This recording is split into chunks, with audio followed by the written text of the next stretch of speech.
Yo, bang, monkeys, and welcome to DDP TV. And it's another episode of Wrasslin Wednesdays, except for today. I guess when you get this, it's Friday, so I was late. I got so screwed around with the days. And I want to thank, I put out a bid out to a lot of you out there, and I couldn't find any of the matches, the middle matches with me and Mero, especially this one that was Russ at World War III, because Johnny B. Bad, and I'm just going to call him Bad from now on, Mark Mero, a.k.a. Mark Mero. Bad and I had some really great matches, and I want to thank all the people who sent me links to where I could find the match, and actually it was on Daily Motion. It was Ian Stewart who was the first one to get it to me, and I just wanted to put a shout out to you, bro, and everybody else who sent them to me. I really appreciate it, because it makes the storytelling so much better, and I'm glad my boy Dylan didn't get a hold of this to chop it up to make it a highlight reel, because this match right here, watch it from beginning to end. You know, it's not Flair and Steamboat, but man, it's a pretty damn good match. It's a really good match. And, you know, a lot of people would bust my balls, especially on the internet, because I know that you guys know wrestling. The ones who bust my balls about my shit. Kills me. But, you know, I've had my balls busted about laying out matches. And, you know, I'm the kind of guy that could actually lay out a match from A to Z and then back again. But I also could call it in the ring from A to Z. Now, would it be as exciting as laying the whole match out? Hell no, man. Nowhere near it. And, you know, when you look at guys who were amazing in the ring, like Funk and Rhodes, you know, or Flair and Steamboat, those guys were amazing. And they called it in the ring, A to Z, those matches. And sometimes they'd be 60 minutes. But you got to remember that those guys wrestled probably 3,000 times together. 3,000. That's not an exaggerated number. And I'm not putting them down, because those guys were amazing. As a matter of fact, in this match here, it was Flair and Steamboat and Savage and Steamboat's matches. And I went back in the 80s. This is the 90s, of course, because it's 95. And I was constantly a student of the game, because I wanted to know, like, Jake Roberts is my favorite of all time in the ring, but nobody really brought the false finish like Flair and Steamboat, or Steamboat and Savage. Steamboat was a mastermind, but Flair was calling all that, you know. But they'd worked together so many times, it was amazing, you know. They had some of the greatest false finishes, and on every 1, 2, oh. 1, 2, oh, God, oh, that close, you know. And I thought, there's really nobody doing that anymore. And I challenge you, if you think I'm full of shit, go and watch the pay-per-view matches that were going on in WCW, anywhere around 95, or the WWF, anywhere around 95. And you tell me, just send me a couple matches that got as many false finishes as we have in this match. Now, this tells a good story in the beginning. Get the babyface over, the heel's got to cheat. You know, get the babyface over, the heel's got to cheat. Finally, I stop him, and I get some good heat on him. But really, the last 8 minutes of this about 16-minute match is all false finishes, and you don't know when it's coming. Now, of course, it's going to come around somebody's finish, but actually, is it? And there's one point where Bobby goes, because this match here, you know, I lost the television title. This one here is for Kimberly. If you've been following, you saw the interviews from last week. And, this match will be for, you know, having Kimberly at as your manager.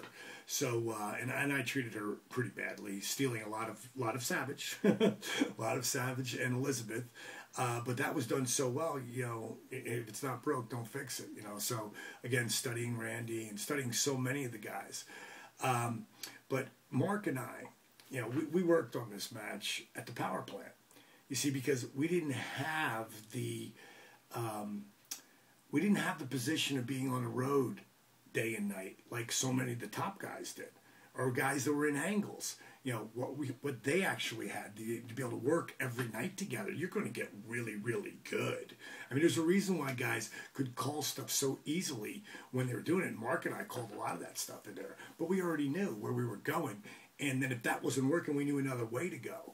And but the power plant is where I would go when I wasn't on the road. And Mark would come down there and work with me because he wasn't on the road a lot either around that time. So it was really funny because the bookers at that time, they tried to like stir the pot between me and him because our shit was getting over. You know, I never beat him the whole time, but little by little, you know, the fans were starting to see, hey man, this cat can work, he can go. Listen to the crowd. You know, you can't fake the crowd. There's no piped in pops. And we're the first match. We're not the main event. We're the first match. So, you know, the false finish really is the whole thing. What our matches were all about. Not letting you know when it was actually going to be there. Now, there's a couple fun spots in this match too.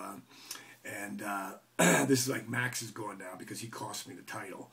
And so it's basically now Kimberly's gone. So now for the first time, DDP is on his own. And it's fun where the whole character goes. And be aware that there's going to be commercials in this match, which sort of surprised me. I thought, what the hell's the matter with this thing? You know, it's going to commercial. I mean, this match is over. And it gives you a little countdown. So if you're watching the whole match, you get to see that. And as it does count down. But I would recommend watching the match all the way through because it's a lot of fun. And we really grabbed the people. And Bobby Heenan is priceless, as always. And Tony's really, really good, too. Off the match, if you are going to be in West Virginia this Friday, this Saturday, January the 8th, I will be with East Coast Championship Wrestling. I know that Road Dogg and Billy Gunn are going to be on the card as well. I'm not sure who else is going to be on that card, but I'm looking forward to that. I'm actually going to be inducted in the Hall of Fame that they have there, which is pretty cool. You know, it's anytime you're recognized by your peers, it's pretty cool. And then I'm going to be in Birmingham, actually, to see my daughters for a late Christmas. Yeah, it's the first time we get together. And then I'm going into Atlanta for a day or two, and then I'm going to be in Connecticut because I'm going up there to shoot a short. It's like a film short for the film festivals, and it's called Hard Luck. And I'm really excited about this because the role's really great. It's only like a 10-minute, maybe 8-minute movie. It's just like it's called short. The night or two before I shoot, I'll be there January 14th at the Shadow Room, and it's 170 Main Street, Middletown, Connecticut. And if you want to know more about it, you can go to my Facebook and see it up there. The guy who did graphics for it just popped it up there. Did a really nice job. Or you can go to www.shadowroomct.com. So I'll be there on Friday night. This Saturday again, I'll be in Bluefield. Just go to eastcoastwrestling.com to see the details on that. And if you dig what you're seeing, you know, if you like how I'm putting together these blogs and then put the videos that are after at the Real DDP blogs that are there. If you just subscribe to the Real DDP, you get it all, and I'll actually send it to you. If you dig it, spread the word.